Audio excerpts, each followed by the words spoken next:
नमस्कार। Super India news TV में आपका स्वागत है। मैं हूं राजेश आर्य। आइए देखते हैं मुख्य समाचार, विशेष समाचार। एक ऐसा समाचार जो आपको सोचने के लिए मजबूर कर देगा। आज़ादी के बाद से हमें क्या पढ़ाया गया, क्या रटाया गया, क्या हमारे दिमाग में डाला गया, उसी के ऊपर यह समाचार है। तो बने रहिए मेरे साथ सुपर इंडिया न्यूज टीवी की ब्रेकिंग न्यूज के लिए। मैं हूं सुपर इंडिया न्यूज टीवी से ब्यूरो चीफ राजेश आर्य। आइए बढ़ते हैं समाचारों के लिए। परिवर्तन की प्रतीक्षा में पाठ्यक्रम। शिक्षा किसी भी समाज एवं राष्ट्र की रीढ़ होती है।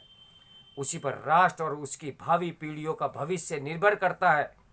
शिक्षा ही राष्ट्रीय एवं सांस्कृतिक मूल्यबोध विकसित करने में सक्षम है। उसके माध्यम से ऐसा किया जाना भी चाहिए।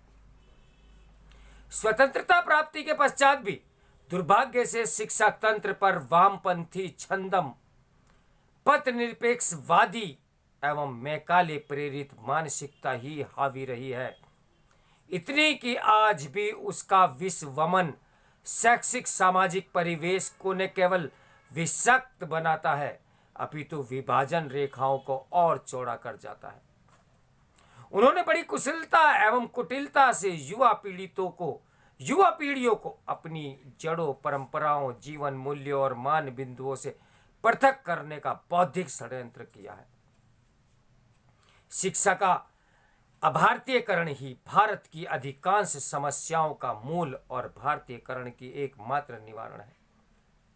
अपेक्षा थी कि 2014 में सत्ता केंद्र बदलने के बाद शिक्षा के भारतीयकरण की दिशा में ठोस एवं निर्णायक पहल और प्रयास किए जाएंगे, परंतु देश के निष्पक्ष शिक्षाविद एवं आम बौद्धिक जन भी अब कुछ दबी जुबान से यह स्वीकार करने लगे हैं कि नई शिक्षा नीति के तमाम दावों के बावजूद शिक्षा को संचालित करने वाली प्रमुख संस्थाओं यानी CBSE, NCERT, UGC आदि की रीति, नीति, कार्य संस्कृति व गुणवत्ता, उद्देश्य, पाठ्य सामग्री, प्रभाव एवं परिणाम के स्तर पर कोई व्यापक बदलाव अब तक नहीं लाया जा सका है।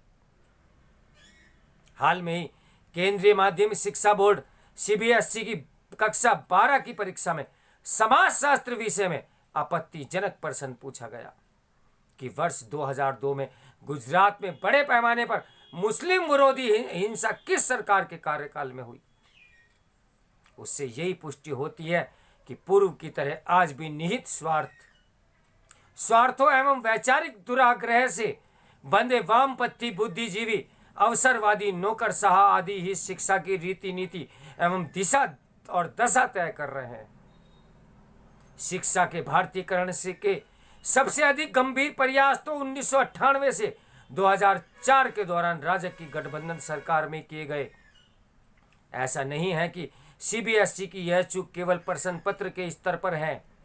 उनका दायरा काफी बड़ा है, इसलिए केवल समाजशास्त्र ही नहीं अपितु सभी कक्षाओं की सामाजिक विज्ञान, हिंदी, अंग्रेजी, इतिहास आदि के पाठ्य पुस्तकों में पाठ्यक्रम के स्तर पर व्यापक परिवर्तन आवश्यक है। ये वे नितांत नीरस और भारतीय मानस के प्रतिकूल तथा सामयिक आवश्यकताओं की पूर्ति में असमर्थ है। एक और वर्गीय एवं क्षेत्रीय चेतना तथा भिन्न भिन्न अस्मिताओं को उभारने की दृष्टि से पाठ्यक्रमों में चुन कर ऐसी विषय वस्तु डाली गई हैं जो राष्ट्रीय एकता एवं अखंडता के मार्ग में एक बड़ी बाधा है। दूसरी ओर पंथ, मजहब, संप्रदाय, रिलीजन को धर्म का पर्याय मान भारत को विविधतापूर्ण संस्कृति और बहुसांस्कृतिक देश बताया गया है। मिलीजुली संस्कृति एक ऐसा झूठ है जिसे वामपंथी इतिहासकारों, शिक्षाविदों द्वारा बार बार जुमले के रूप में उछाला और भुनाया जाता है। जानबूझकर इस सत्य को घोर अपेक्षा की जाती है कि विविधता में एकता देखने वाली भारत की संस्कृति एक है, जिसे पूरा विश्व प्राचीन काल में सनातन संस्कृति, हिंदू संस्कृति या भारतीय संस्कृति के नाम से जानता पहचानता है। सच यही है कि पूजा पद्धति या पुरखे बदलने से संस्कृति नहीं बदलती। बहरहाल CBSE ने जिसे एक भूल बताकर पल्ला झाड़ा है, उसकी आंखें खोलने के लिए एनसीईआरटी की कक्षा 12 के समाजशास्त्र की पाठ्य पुस्तक के सांस्कृतिक विविधता की चुनौतियां नामक अध्याय का दृष्टांत ही पर्याप्त होगा, जहां से प्रश्न बनाया गया है कि उस पुस्तक में उल्लेखित है कि कोई भी क्षेत्र सांप्रदायिक हिंसा से अछूता नहीं रह पाता। सब समुदाय को कभी न कभी कम या ज्यादा इस तरह की हिंसा का सामना करना पड़ा है। अल्पसंख्यक समुदाय इससे ज्यादा ही प्रभावित होता रहा है। इस मामले में शासन करने वाली राजनीतिक पार्टी को एकदम से अलग नहीं रखा जा सकता। घोर आश्चर्य है कि क्रिया की प्रतिक्रिया का या तो उसमें विवरण है, परंतु बड़ी कुटिलता से उसमें गोधरा में अकारण जलाकर मारे गए निहत्थे निर्दोष कार्यसेवकों का कोई उल्लेख नहीं है। ये दोहरी मानसिकता नहीं है तो और क्या है कि एक और ये छंदम धर्म पथ निरपेक्षवादी कथित गंगा जमुना तहजीब के नाम पर इस्लामिक आक्रांताओं एवं शासकों द्वारा किए गए तमाम नरसंहारों एवं मंदिरों पुस्तकालयों के विध्वंस की अनदेखी करते हैं, और दूसरी ओर दंगे जैसी घटनाओं की निष्पक्ष आलोचना न कर सोची समझी रणनीति के अंतर्गत अल्पसंख्यकों को पीड़ित एवं बहुसंख्यकों को उत्पीड़क दिखाते हैं। कुछ दिन पूर्व भी एनसीईआरटी की शिक्षा में व्याप्त लैंगिक समानता को दूर करने के नाम पर ट्रांसजेंडर बच्चों के लिए लाई गई एक सामग्री नियमावली पर सफाई देनी पड़ी थी। इस पर भी विवाद और विरोध इतना बड़ा कि शिक्षकों एवं प्रशासकों को प्रशिक्षित करने के लिए लाए गए मैनुअल को उसे वेबसाइट से भी हटाना पड़ा।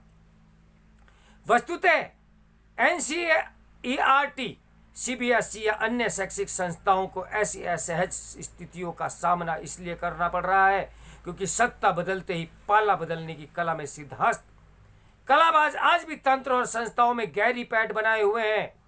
शिक्षा मंत्रालय 7 वर्षों के बाद ही भारत एवं भारतीयता की गहरी समझ रखने वाले योग्य शिक्षकों को विभिन्न समितियों आयोगों से जोड़ नहीं पाया है। दुर्भाग्यपूर्ण है कि आज भी पश्चिमीकरण की जो प्रगति एवं आधुनिकता का एकमात्र पैमाना समझा जा रहा है, जबकि आज आवश्यकता है इसकी अधिक है कि जो अपना है उसे योगानुकूल और जो बाहर का है उसे देशानुकूल बनाकर आत्मसात किया जाए। शिक्षा का स्तर क्या हो, कैसा होना चाहिए, इसे हमें समझना होगा, आने वाली भावी पीढ़ी को समझाना होगा, ताकि हमारा संस्कार और हमारी संस्कृति आने वाले पीढ़ी को मिल सके, वह सच्चाई से अवगत हो सके। इसके लेखक हैं, शिक्षाविद है प्रणय कुमार। तो मेरे साथ बने रहिए सुपर इंडिया न्यूज़ टीवी की ब्रेकिंग न्यूज़ के लिए। मैं हूं राजेश आर्य। नमस्कार।